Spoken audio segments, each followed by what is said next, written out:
Money Moves with Myth 2.0, the podcast.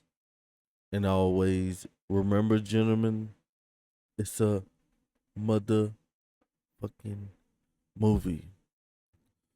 So today we got yet another video from Tales from the Streets YouTube. Um, he interviews a lot of homeless people in his city. So we got yet another young lady who is experiencing homelessness, and we're gonna be reacting to her story, her video. So guys, if you haven't subscribed, make sure you guys hit that subscribe button, and let's hop straight into the content.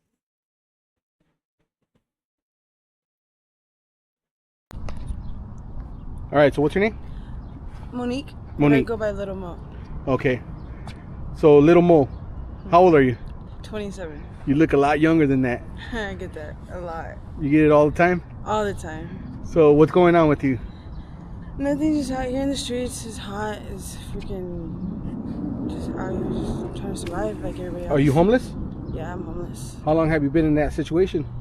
Let's see, like now it's for like 6 months. 6 months? Yeah, 6 months. And this is the first time you've been homeless? No, not the first time. Okay. Cause I used to be in the Alcatillo Yeah. when that was going down, and all that got shut down because they were doing fraud with their health insurance. Oh, so you were like in a shelter, kind of? It was like at the hotel. Or it was like a program? Yeah, a program in a hotel, and it turned out like all the Africans were just frauding us and like Oh, yeah. trafficking us at the same time. It was crazy. Oh, that's crazy. Yeah, so. Yeah. So that was happening down here too? Because I heard it was happening in Phoenix. Yeah, it was down here too, and they were trying to get us to go to Phoenix, and then from Phoenix, they're trying to get us to go to Africa and stuff like that. Oh, that's Yeah. crazy. Yeah, that was scary. So, right now, what do you do to survive out here? How do you get money and all that? Right now, well, I try my best. I go clean houses if I can. Like if someone needs me, like to do like errands for them, like I just try to do as much as I can to get money. Yeah. Yeah. I don't have a house at the moment.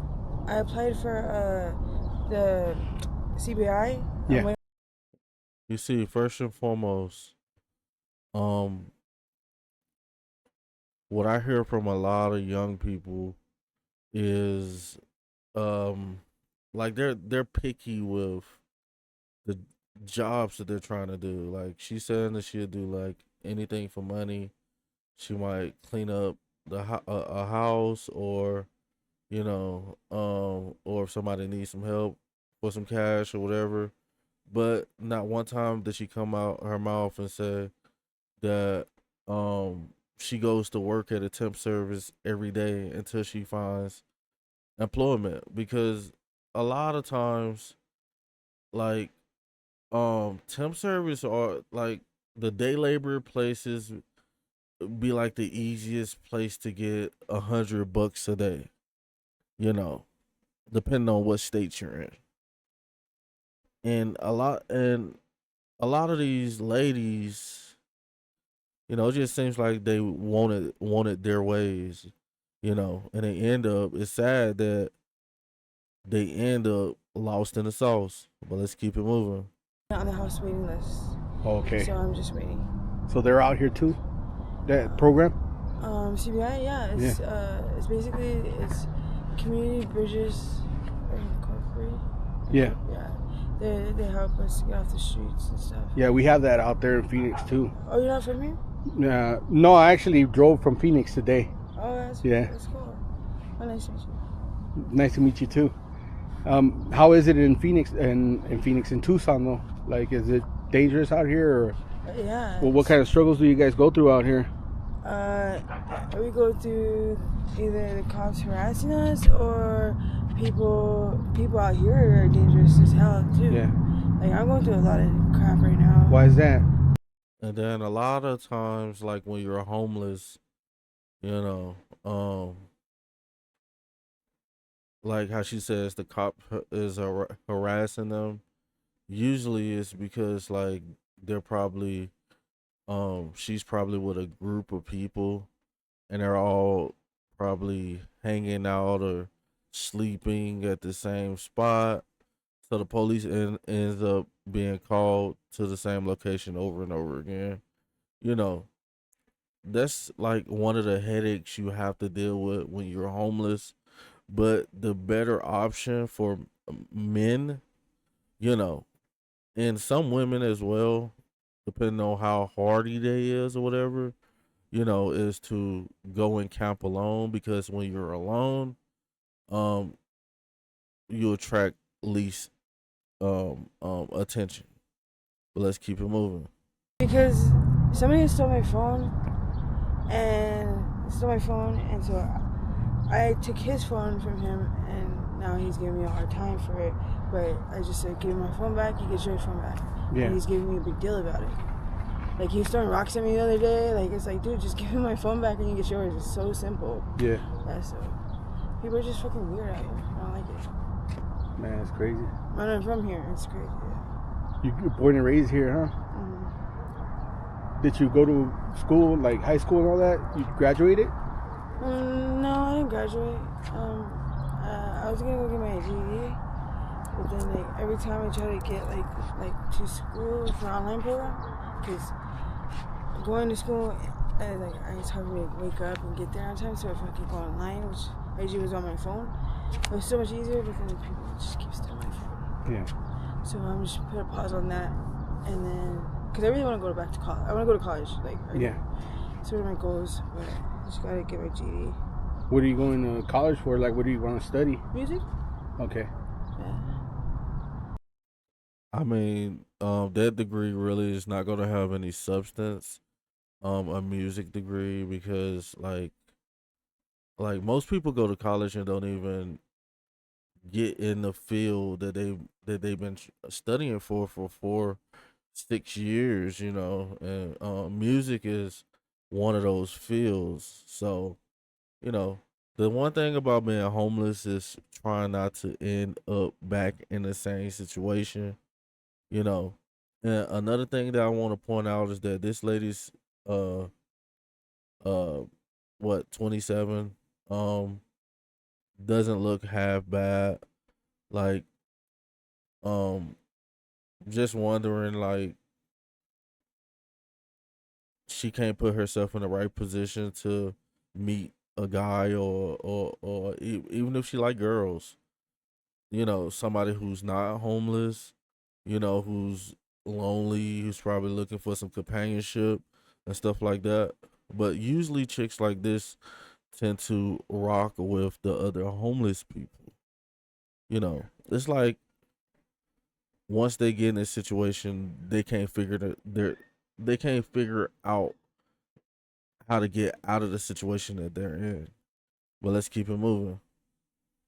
I like music a lot. It helps me. It's like therapy. Or baking. Like culinary, because I really like baking a lot too. Yeah. I really do. What about family? Do you have any family out here? A little bit. Not that much. You- My main one, my grandma, she died. Okay. You can go to your family to try to get out of your situation? My mom is in rehab right now. Like, Oh, okay. everyone's like, my 2 sisters are all kind of like not there. Yeah. And they're out on the streets too, but like, So they're going through some stuff as well, huh? yeah. How was your childhood growing up? Well, I did get taken from my mom and went to CPS. And then, At what age? 9. At 9 years old? Yeah. How was your life before that?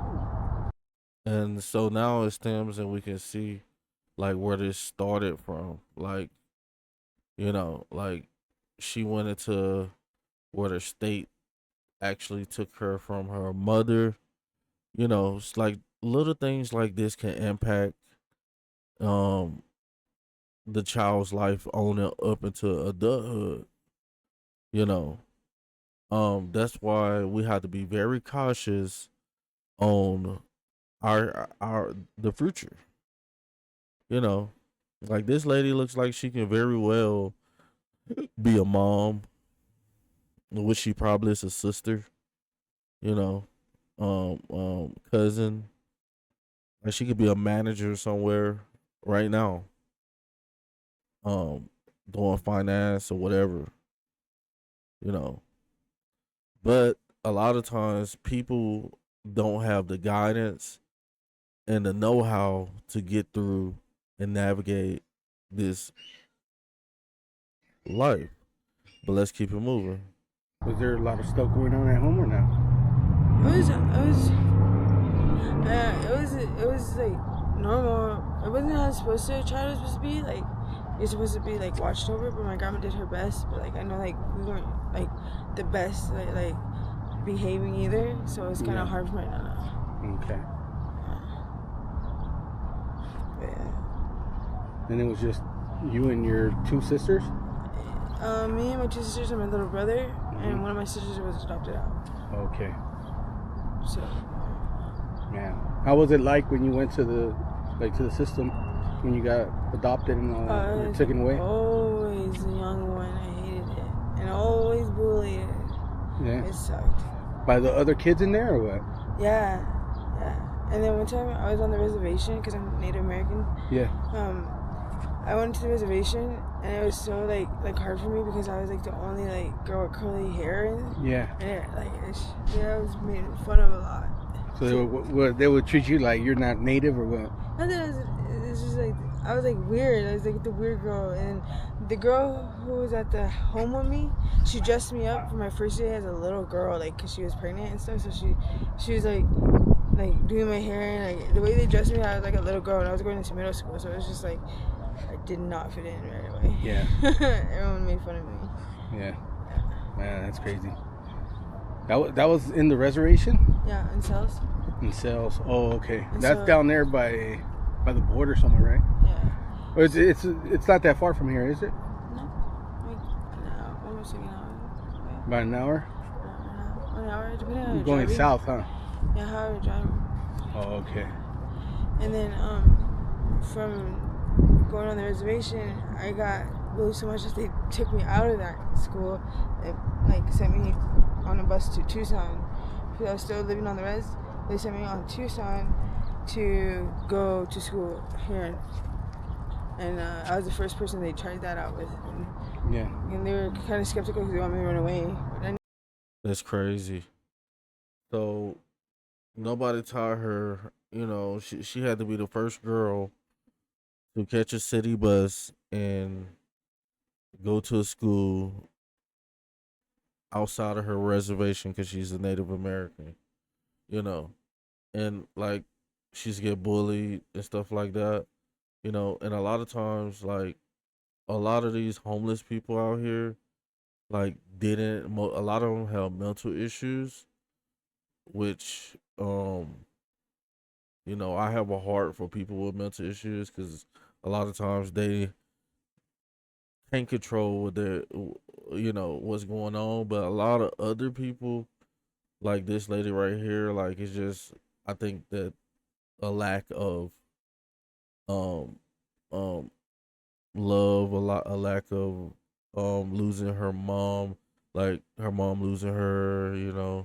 not having a strong family unit and stuff like that, and not being led in the right direction. I didn't hear anything about her father in this situation, so like this is sad. But guys, if you guys haven't subscribed, make sure you guys hit that subscribe button and let me know what you guys think on this video, and I'm gonna holler at you guys on the next one.